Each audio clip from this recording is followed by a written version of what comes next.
हरे कृष्णा दोस्तों। तो चलिए आज का एनालिसिस स्टार्ट करते हैं। तो अभी हम बैंक निफ्टी से स्टार्ट करेंगे। बैंक निफ्टी अगर आप देखोगे तो बहुत अच्छा क्लोजिंग हुआ है। अगर आप यहाँ पे देखोगे तो मार्केट एक यहाँ पे एक यहाँ तक एक बाइंग का ट्रेंड था, यहाँ पे एक एम पैटर्न आया एंड सिंपल यहाँ से एक सेलिंग का पैटर्न आया और अभी इस एरिया में होल्ड किया। देखिए एक पाउस कैंडल बहुत इंपॉर्टेंट होता है एंड बहुत इजी हो जाता है हमारे लिए ट्रेड करने के लिए। कल मार्केट अगर हो सकता है कल का एक और दिन अगर होल्ड कर जाता तो फिर ये आने वाले टाइम में हो सकता है ऊपर ब्रेकआउट दे दे। बट अगर कल ये इसके नीचे सेलिंग होना स्टार्ट होता है फिर यहाँ पे आपको आने वाले टाइम में एक सेलिंग का सिनेरियो देखने को मिल सकता है। ये एक और रीजन से बहुत इंपॉर्टेंट मुझे दिख रहा है कि यहाँ पे सेलिंग का सिनेरियो आना चाहिए, क्योंकि देखिए मार्केट एक बार यहाँ से जब सेलिंग के लिए आया था तो एक ट्रेंड ऊपर की तरफ जा चुका है। ठीक है, एक बार यहाँ से ऊपर की तरफ जा चुका है। अगर आप देखो कि यहाँ से बाइंग, यहाँ से सेलिंग है, यहाँ पे बाइंग है, ये बाइंग आया। अगर मार्केट को ऊपर की तरफ लेके जाना होता, अगर बायर्स में इतना अभी पावर होता कि ये ऊपर लेके जा सकते, स्ट्रेंथ होता, तो क्या होता है ना, मार्केट ये इस लेवल के नीचे जाएगा ही नहीं, ये इसके नीचे क्लोजिंग करेगा नहीं 15 मिनट। ये हमेशा इसके या तो यहीं पे वोलेटाइल रह जाएगा या फिर उसके बाद ब्रेक कर देगा या फिर किसी भी रीजन से इसके नीचे क्लोजिंग देना शुरू नहीं करेगा। क्लोजिंग देने का मतलब ही हो रहा है कि मार्केट इस एरिया को अब कहीं ना तो कहीं सेलिंग के सिनेरियो में डाल रहा है। और ये सबसे ज़्यादा इंपॉर्टेंट हमारे लिए तब हो जाता है जब मार्केट यहाँ पे एक एरिया में कंटिन्यू बहुत समय से होल्ड कर रहा हूँ। चलिए मैं आपको एक बहुत सिंपल सिनेरियो बताता हूँ कि क्यों मुझे लग रहा है मार्केट को ये एरिया छोड़ना चाहिए। देखिए बहुत ध्यान से देखिएगा एंड ये चीज़ बहुत इंपॉर्टेंट होता है। मार्केट कितना बहुत अगर आप मार्केट का फ्लक्चुएशन, निफ्टी बैंक का फ्लक्चुएशन देखिएगा तो यहाँ पे अगर आप देखिएगा डेली चार्ट पे ये सिनेरियो देखिए, या फिर यहाँ पे भी अगर आप देख सकते हैं मार्केट यहाँ पे होल्ड किया, फिर यहाँ से निकल गया, फिर यहाँ पे मार्केट होल्ड किया, नीचे क्लोजिंग दिया, कहीं ना तो कहीं ये मार्केट मूव कर रहा है। लेकिन कुछ समय से अगर आप सिर्फ क्लोजिंग के ऊपर फोकस करेगा, पहला क्लोजिंग यहाँ, दूसरा क्लोजिंग यहाँ, तीसरा क्लोजिंग यहाँ, चौथा क्लोजिंग यहाँ, एक स्क्वायर में ये अभी तक अटका हुआ, यानी इतना ही एरिया में मार्केट ओपन ये क्लोजिंग चल रहा है। यानी कि कहीं ना तो कहीं जो जितना भी स्ट्रेंथ होना है वो सारा ये एरिया इंपॉर्टेंट है एंड 4 दिन का एक एरिया में क्लोजिंग होना बहुत इनफ है। अगर मार्केट को यहाँ से नीचे जाना तो मार्केट यहाँ से सेलिंग के लिए जाके कभी ना तो कभी या तो मार्केट एक अच्छा क्लोजिंग ऊपर के साइड दे दे या एक अच्छा क्लोजिंग नीचे के साइड दे दे। बस हमें ये पता होना चाहिए मार्केट का क्लोजिंग हमेशा इतना ही एरिया में क्लोज नहीं करेगा। हमें बस ये देखना है मार्केट इस एरिया से बाहर कब निकल रहा है। ये क्लोजिंग बहुत इंपॉर्टेंट हो जाता है डेली चार्ट में। अगर आप देखोगे ये इतना में सारा क्लोजिंग का गेम चल रहा है अभी तक। अगर यहाँ से कल के दिन मार्केट यहाँ से सेल अप आता है तो हो सकता है नेक्स्ट डे का जो क्लोजिंग है वो एक नीचे के साइड क्लोजिंग देके जा सकता, तो हमारा पोजीशन बन जाएगा। अगर मार्केट ऊपर यहाँ खुल के ऊपर के साइड जाता है तो यानी कि यहाँ से क्लोजिंग देके हम ऊपर के लिए ट्रेड कर सकते हैं और जो हमारा क्लोजिंग हो सकता है ये ऊपर के साइड आ जाए। कहीं ना तो कहीं इसका जो क्लोजिंग है वो चेंज होना है एंड ये एक इनफ है पॉइंट है कि हमें एक ट्रेड मिलने वाला है। ठीक है, और हमारा जो कभी भी क्लोजिंग अगर मान लीजिए इसके ऊपर हो जाए या इसके ऊपर हो जाए हमें एक अच्छा खासा प्रॉफिट मिल जाएगा आराम से। नहीं तो नहीं, 300-400 पॉइंट का ट्रेवल हमें 200-250 से ऊपर का ट्रेवल हमें मार्केट करके दिखा सकता है। ठीक है, तो चलिए अभी हम देखते हैं किस तरीके से हमारा ट्रेड प्लान होना चाहिए। सबसे पहले अभी हम नॉर्मल एक चार्ट हम देख रहे हैं। नॉर्मल इस चार्ट को हम कंपेयर करते हैं। मार्केट ऊपर कब जा सकता है? मार्केट ऊपर तब जाएगा मार्केट एक बार यहाँ से अगर मार्केट यहाँ नीचे खुलता है तो इस तरीके का कैंडल कुछ बनाना चाहिए, फिर से एक बार नीचे जाएगा और फिर रिवर्स आके और फिर ये ऊपर के लिए ट्रेवल कर सकता है। मार्केट को अगर नीचे जाना होगा तो क्या होगा, फर्स्ट 15 मिनट का जो कैंडल होगा वो या तो थोड़ा सा गैप डाउन खुल के यहाँ पे इधर कहीं क्लोज कर देगा, उसके बाद हमें थोड़ा सा प्राइस एक्शन देके हम ट्रेवल मार्केट में एंट्री बना सकते हैं। सेकंड सिनेरियो, अगर मार्केट को ऊपर जाना होगा तो हो सकता है गैप अप खुल जाए, उसके बाद फिर मार्केट ऊपर के साइड ट्रेवल कर जाए या इस एरिया में ट्रेवल करता है तो फिर हम इसको थोड़ा सा फिर ये निगेटिव से थोड़ा सा दूर हो जाएगा। क्योंकि अगर मार्केट को नीचे जाना है तो 45,600 के नीचे मार्केट को क्लोजिंग देना होगा। इसके ऊपर अगर जब तक मार्केट ट्रैवल करा तब तक हम ट्रेड नहीं कर सकते। हाँ, कुछ मोमेंटम के लिए बाइंग के लिए जा सकते हैं, बट हाँ सेलिंग के लिए अगर जाना होगा तो मार्केट को थोड़ा सा गैप डाउन खुलना होगा या फिर इस एरिया के नीचे ही खुलना चाहिए। अगर मार्केट का इस एरिया के आसपास खुल जाता तो बहुत ईजी हो जाएगा हमें ये पहचाने के लिए कि मार्केट आज निगेटिव है। ठीक है, तो चलिए अब हम निफ्टी 50 की बात करते हैं। निफ्टी 50 किस तरीके से सिनेरियो बना हुआ। निफ्टी 50 जिस तरीके से आज सेलिंग आया है, ऑलमोस्ट अगर आप देखोगे तो 2:30 में एक सेलिंग आया है। यहाँ पे इसका भी मैं आपको दिखाता हूँ, ये और भी अच्छा बना हुआ। अगर मैं खुद कोशिश करूँगा कि इस बार मैं निफ्टी के लिए ट्रेड करूँ। निफ्टी में इसीलिए ट्रेड करूँगा, इसका आप क्लोजिंग देखिए, इसका क्लोजिंग देखिए, इसका क्लोजिंग देखिए, इसका क्लोजिंग देखिए, इसका क्लोजिंग देखिए, इसका ये पूरे समय से इतने समय से यहीं पे ट्रेड कर रहा है। ठीक है, आप यहाँ पे देखो एक इतना बड़ा मार्केट का एरिया यहाँ वोलेटाइल चल रहा है, इतना बड़ा एरिया वोलेटाइल चल रहा है। मार्केट क्लोज कितने इतना बहुत छोटे से पॉइंट में कर रहा है। ऑलमोस्ट अगर आप देखो तो 771 से लेके 826 50-60 पॉइंट के अंडर में मार्केट क्लोजिंग कर रहा है।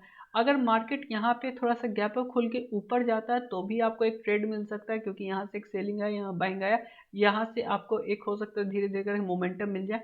अगर मार्केट कल इसके नीचे से ट्रेवल करना शुरू करता है तो भी आपको एक सिनेरियो मिलेगा, मार्केट नेक्स्ट स्विंग इस एरिया को टच करेगा और आने वाले टाइम में हो सकता है ब्रेकआउट फेल करके ये नीचे की साइड चला जाए। तो कहीं ना तो कहीं ट्रेड दोनों साइड से मिल रहा है। ये हफ्ता हो सकता है एक बहुत अच्छा हमें ट्रेड मिल जाए। तो चलिए अभी हम 50 मिनट्स में बात करते हैं, 50 मिनट्स में किस तरीके का सिचुएशन दिख रहा है। 50 मिनट्स में अगर आप देखोगे तो मार्केट जो ये लेवल था 21,700, इसको आप यहाँ पे एक छोटा सा गैप था तो उसको फिल कर चुका है।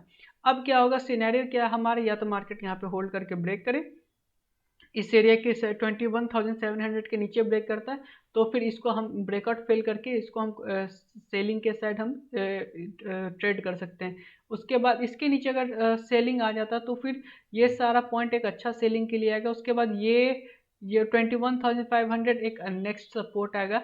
एंड एक बात मैं बता देता हूँ, 21,500 इस बार कोई ज़्यादा स्ट्रॉन्ग सपोर्ट नहीं होने वाला है। ये मैं इसलिए बता रहा हूँ क्योंकि एक बार यहाँ पे आया था, यहाँ से जब बाइंग हुआ था, एक सेकंड मैं आपको और क्लियर समझा देता हूँ ताकि आप लोग बहुत इजीली वे में ट्रेड कर पाओ। यहाँ पे अगर आप देखते हो 21,500 किस तरीके से ट्रेड हुआ है।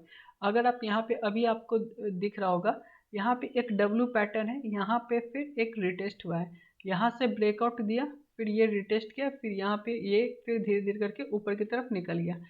ये लेवल एक बायर्स का लेवल है। ठीक है, ये बायर्स के लिए बहुत इंपॉर्टेंट लेवल है। अगर यहाँ पे बायर स्ट्रांग होंगे तो मार्केट को कभी 21,500 टच करने ही नहीं देंगे, क्योंकि अगर इसमें से कुछ भी बायर्स भी निकलना स्टार्ट करेंगे तो मार्केट यहाँ से शार्प सेलिंग के लिए आ जाएगा। तो बायर्स को अगर ये पॉइंट बचाना होगा तो बायर्स कभी भी 21,500 ट्रेड करने ही नहीं देंगे, ये इसके ऊपर से ही निकाल देंगे। और अगर मार्केट बायर्स के पास स्ट्रेंथ नहीं होगा तो ये थोड़ा सा होल्ड करके 21,500 के पास अगर आएगा, फिर यहाँ पे थोड़ा सा फिर यहाँ पे से सारे बायर्स धीरे धीरे करके एग्जिट होना स्टार्ट करेंगे और फिर ये निफ्टी एक ट्रेंडिंग मार्केट के साइड हो सकता है और फिर 21,200 का लेवल भी देखने को मिल सकता है। लेकिन ये सारा डिपेंड करता है 21,500 के ऊपर, ये किस तरीके से ट्रेड होता है। अगर मार्केट यहाँ पे साइडवेज होकर ब्रेक करता है तो ये किस तरीके से ट्रेड होने वाला है, इसके ऊपर ही हम ट्रेड कर सकते हैं। तो चलिए अभी हम देखते हैं मार्केट कहाँ ओपन होगा तो हमें एक अच्छा ट्रेड मिलने वाला है। तो सबसे पहले अगर आप देखोगे तो मार्केट साइडवेज है, मार्केट इस एरिया यहाँ पे थोड़ा सा साइडवेज हुआ था, फिर एक अच्छा ब्रेक दिया है। यहाँ के अगर यहाँ पे थोड़ा सा साइडवेज होता है फिर ब्रेक करता है तो फिर हमें एक अच्छा टारगेट देखने को मिलेगा। टारगेट कैसा अच्छा मिलेगा, चलिए हम ये देख लेते हैं। पहले मार्केट को एक नेक्स्ट एरिया 21,600 का लेवल क्रॉस करना होगा, यहाँ पे से एक सपोर्ट आएगा। लेकिन अगर यहाँ पे मार्केट होल्ड करता है उसके बाद ब्रेक करता है तो हम यहाँ पे फिर कंटिन्यूटी में ट्रेड कर सकते हैं। हो सकता है मार्केट एक बार यहाँ से साइडवेज खुले, यहाँ से सेल होके फिर यहाँ से रिवर्सल हो जाए, थोड़ा सा गैप डाउन खुल जाता है। अगर मान लीजिए इस लेवल पे कहीं खुल जाता है, उसके बाद अगर हमें एक अच्छा प्राइस एक्शन देख के ट्रेड करते हैं तो फिर हमें एक अच्छा मोमेंटम देखने को मिल जाएगा। मार्केट अगर किसी भी तरीके से इसके ऊपर खुल जाता है, इस एरिया 21,800 के ऊपर खुल जाता है फिर यहाँ पे या फिर 800 के ऊपर या फर्स्ट 15 मिनट यहाँ पे कहीं क्लोजिंग दे देता ऊपर के साइड, फिर आपका सेलिंग का सिनेरियो उतना अच्छा नहीं बन पाएगा। फिर 21,800 के ऊपर खुल जाएगा, फिर ये सपोर्ट की तरह काम करेगा और मार्केट फिर इस एरिया में होल्ड कर सकता है, और फिर आने वाले टाइम में हो सकता है ये बाइंग के लिए भी जा सकता है। लेकिन अगर इसको जानना होगा तो फिर इसको यहाँ से थोड़ा सा इसी एरिया से कंटिन्यू हो जाना चाहिए, क्योंकि एक बार होल्ड कर चुका है, दोबारा फिर से इतना बड़ा होल्ड करना मुश्किल है थोड़ा। अगर दोबारा फिर से होल्ड करता है तो फिर ये ऊपर से रेजिस्टेंस हो जाएगा, नीचे से रेजिस्टेंस हो जाएगा, मार्केट साइडवेज हो जाएगा। ठीक है, तो ये याद रखिएगा, स्विंग भी दो दिख चुका है। अगर मार्केट वापस से कल 15 मिनट में 9:15 से 9:30 के बीच में इस एरिया में क्लोज कर दिया तो फिर ये हो सकता है फिर से ये इसी एरिया में होल्ड करे और मार्केट आने वाले टाइम में किसी एक जगह और थोड़ा स्क्वीज होगा और किसी एक जगह अच्छा ट्रेड देगा। अगर मार्केट को ऊपर ऊपर कुछ ज़्यादा ऊपर नहीं जा सकता, 21,000 या 22, अगर इस एरिया में कहीं खुलता है 21 और 22,000 से सेलअप आ जाएगा, और नीचे के साइड यहाँ से सपोर्ट मिल जाएगा, पुट शॉट या पुट यहाँ पे जितने भी हैं नीचे से बाहर एंटर कर देंगे। तो एंड चलिए अब हम फिन निफ्टी देख लेते हैं, फिन निफ्टी किस तरीके से ट्रेड हो सकता है। फिन निफ्टी अगर आप देखोगे तो फिन निफ्टी बैंक निफ्टी से ऑलमोस्ट सेम ही होता है, बट अगर यहाँ पे फिन निफ्टी थोड़ा सा क्लियरिटी के साथ ट्रेड हो रहा है। Actually Fin Nifty completely selling के साइड जा रहा है।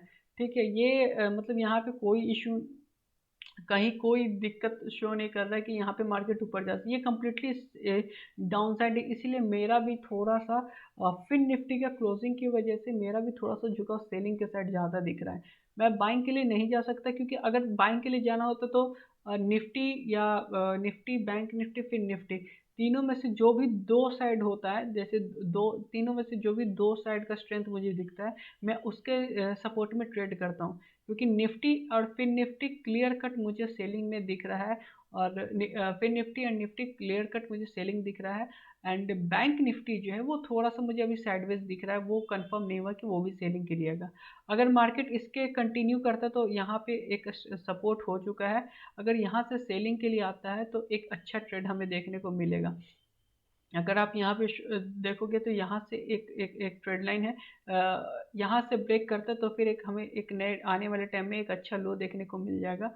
मार्केट अगर कहीं पे भी इस एरिया के नीचे खुलता है तो मार्केट सेलिंग के लिए आ सकता है, क्योंकि ये कम्प्लीटली सेलिंग है। मार्केट अगर कुछ बड़ा गैप अप खुलता है या इस एरिया के ऊपर आ जाता है 20,400 के ऊपर खुलता है, इस एरिया के ऊपर कहीं खुलता है, फिर मार्केट थोड़ा सा साइडवेज या वोलेटाइल हो सकता है। एक दिन हो सकता है यहाँ से सेलिंग आएगा 20,520 या 550 से सेलिंग आएगा और मार्केट इस एरिया में क्लोज करेगा। अगर फर्स्ट 15 मिनट में मार्केट इस एरिया के यहाँ से खुल के एक 15 मिनट का क्लोजिंग ग्रीन कैंडल दे देता है इस एरिया के ऊपर, फिर थोड़ा सा निगेटिव, फिर थोड़ा सा मार्केट पॉजिटिव हो जाएगा या फिर कल वोलेटाइल मार्केट हो सकता है।